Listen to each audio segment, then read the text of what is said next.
Well, thank you very much. If I could ask you, Mr. Fenton, I'd like to follow up on some things that Ranking Member DeFazio mentioned in his opening statement.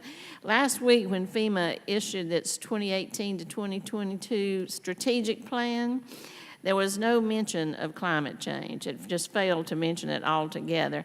And it also removed references to climate change that had been included in the previous 2014 to 2018 strategic plan. I wonder if the administration believes that climate change is real, and how you think we can prepare for natural disasters if we don't acknowledge that it's a significant factor in the cause of those disasters. Yeah, I represent Region 90, can't speak for either what Brock Long's beliefs are or this administration's beliefs. However, I think in my opening testimony, I testified to the part, to the extent of how fire season in California has changed over the years, and it's significantly changed, including not only the driest years on record, as Mark had talked about, Gil Ducci, the state director, but also the wettest season. So we're seeing changes in the climate in California that have caused a significant fire season, which continues, a prolonged one, which is not only seasonal anymore, but goes year-round. So we are seeing changes that are impacting California with regard to impacts from the environment, plus building into urban areas where it increases the threat and risk of homes in those areas. Do you think you're going to be able to do your job, or FEMA overall will be able to, with the proposed about $70 million cut in the budget?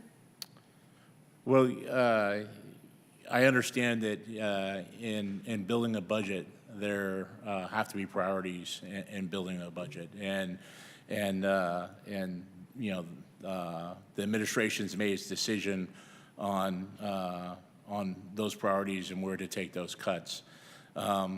Sufficient right now, I have the resources that I need in order to do my job as a regional administrator, both with the disaster relief fund and funding I have annually to ensure that we're trained and exercised and ready to respond to disasters. One of the areas that I think we need to focus on is how to move more of the pre-disaster mitigation up front, so that we could take action prior to disasters and not take action after disasters to better protect and build resiliency into the communities and infrastructure. Well, that kind of leads me to my second question. What I mentioned in the opening statement was some interest in the use of unmanned aerial systems.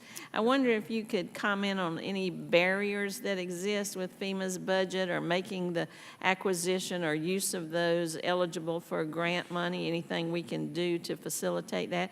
And then maybe some of our first responders could comment if that would be helpful or not. Yeah, I'm not aware of barriers. I could get back in, with regard to you in writing to the specific grants and what's available and what could be purchased. But I would say that we heavily use unmanned aerial vehicles during these fires to provide information not only during the fires, but accessed resources through Department of Defense, National Guard, to do things that we've never done before. One of the things that we did is we used National Guard platforms to do assessments of the fires so we can make decisions on the declaration. Plus, the firefighters used it to establish perimeters and make decisions on where to fight the fire and build defenses at. Additionally to that, we're using it right now to remap, using LIDAR systems to remap watersheds that were impacted from these fires and better prepare for the post-event floods that have happened down in the Southern California area, and are preparing this weekend for, or this week, for the events that may happen due to the rain that's oncoming this week. Gentlemen. Just speaking to the local level, we do have a few agencies within our county that have some UAWs. Those agencies are the paid agencies in our county. They're strictly using them now for reconnaissance on hazardous material spills, as well as some of the areas that are not really wildland, where we wouldn't have aircraft working, but in large fields or in river bottom areas. They're very much at the very beginnings of the beginning stages of it, but they're starting to use them, and they are showing some good usage with them. That's an excellent question. Our association has championed the issue, that we recognize that while conventional methods to suppress fires work, that the use of technology to try to gain information, whether that's reconnaissance, but information gathering at incident command post is only going to aid whether we're making decisions about evacuation or offensive strategy. And so we are believers in technology, specifically unmanned aerial devices, and we continue to encourage their use as appropriate by local fire departments and jurisdictions. I'd like for us to be sure that there aren't any barriers in any of the grant programs that keep you from using those to acquire some of this technology, so maybe we can check into that. Just one other question. There's always been a concern to me about the animals in in wildfires, and people often will not leave their pets, or then what do they do with their pets? I had the Animal Emergency Planning Act to try to get FEMA involved in that. I wonder if you would talk about, Mr. Fenton, what FEMA does to encourage local communities to plan for animal evacuation or care, or how to encourage people what to do with their pets. Because if they stay behind for the pets, not only are you going to lose the pets, you may lose the people as well. Yeah, so following Hurricane Katrina, FEMA has done a lot of work to not only build in caring of pets and evacuation of pets into the national response framework, but more importantly, have worked with state and local governments to ensure that we plan for and build the capacity to be able to care for and evacuate pets during a disaster.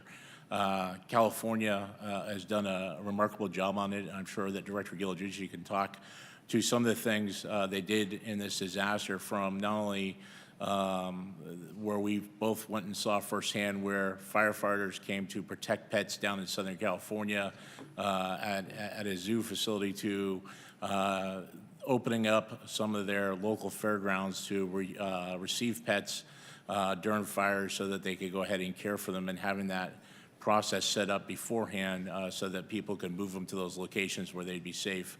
Is important to have those plans prior to the events, and California's done a tremendous job in having those systems ready. I'd like to see all the states encouraged to do that as well as California. Yes, ma'am. Thank you, Mr. Chairman. Hey, you. Okay.